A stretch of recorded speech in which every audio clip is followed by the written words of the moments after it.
TV1000 rapporterar de senaste nyheterna från filmvärlden i Hollywood. Carrying this guy down 6 flights of stairs, I'll tell you that right now. Oh,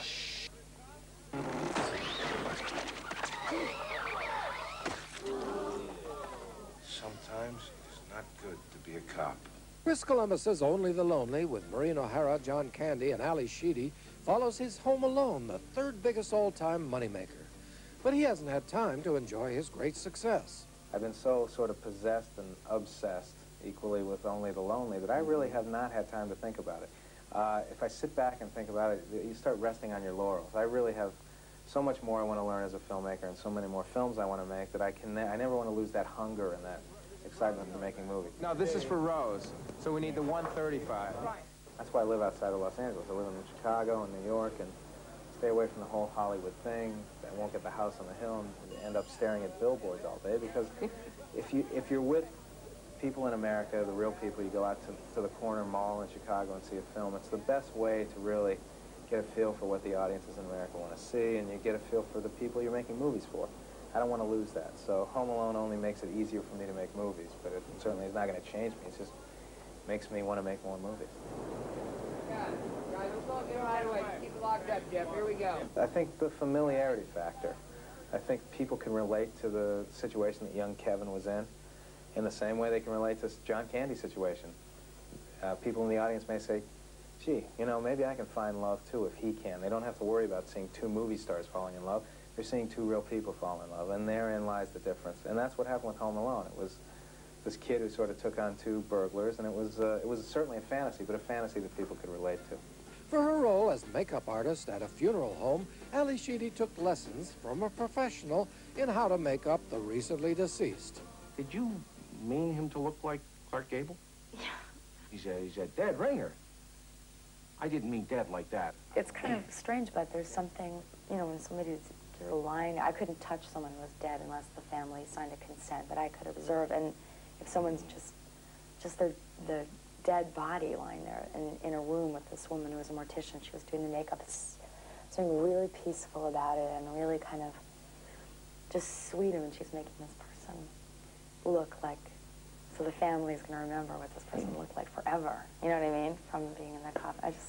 Something nice about it. No, that's a problem I have. I'm not really that endowed on time. No. You're built like a 13-year-old boy. Only the Lonely marks the return of Maureen O'Hara to the screen after 2 decades.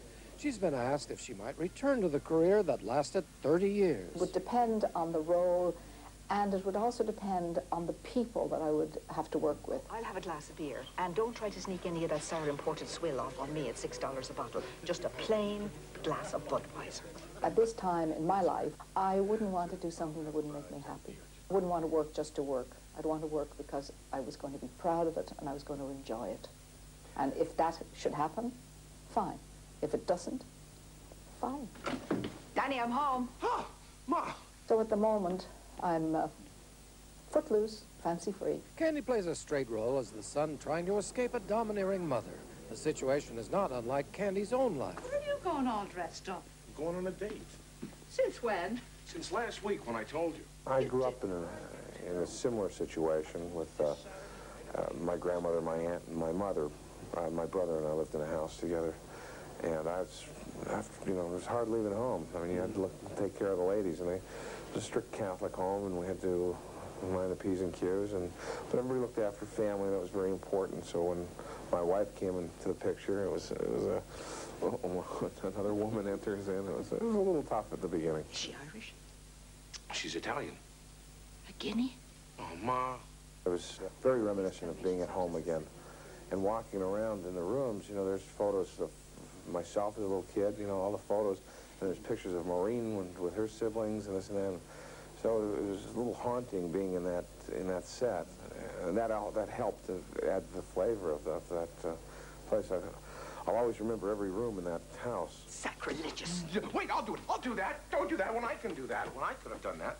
He can break you up when he wants to. I know when he doesn't want to. He can be serious, he can be real serious, you know? It's just like he's completely in control of that. I had the same feeling I did when I read Planes, Trains, and Automobiles. I mean, you can just feel it right away. And you just see it. And it was right on the page, and I just, I knew the character. I knew what to do with it. and I felt real comfortable. And then when we found out that Maureen O'Hara was going to do it, I was just... It took me a couple weeks to come down. I'm 38 years old. I don't need this. I think back at it, I miss being on set with her. I miss shooting. I mean, it was a real tough one to leave. We all were very teary-eyed leaving that one. I'll have a vodka double on the rocks. Good. A vodka drinker. It's the first signs of alcoholism. What? I read it in Reader's Digest. Rosa can assure you I'm not an alcoholic.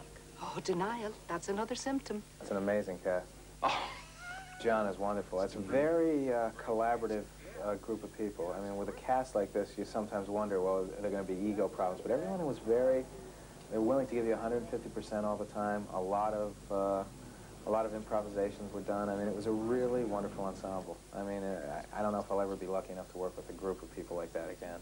The article said that one shot of vodka was equal to all of the calories in a ham sandwich. Good. Maybe I'll gain some weight and grow breasts for you.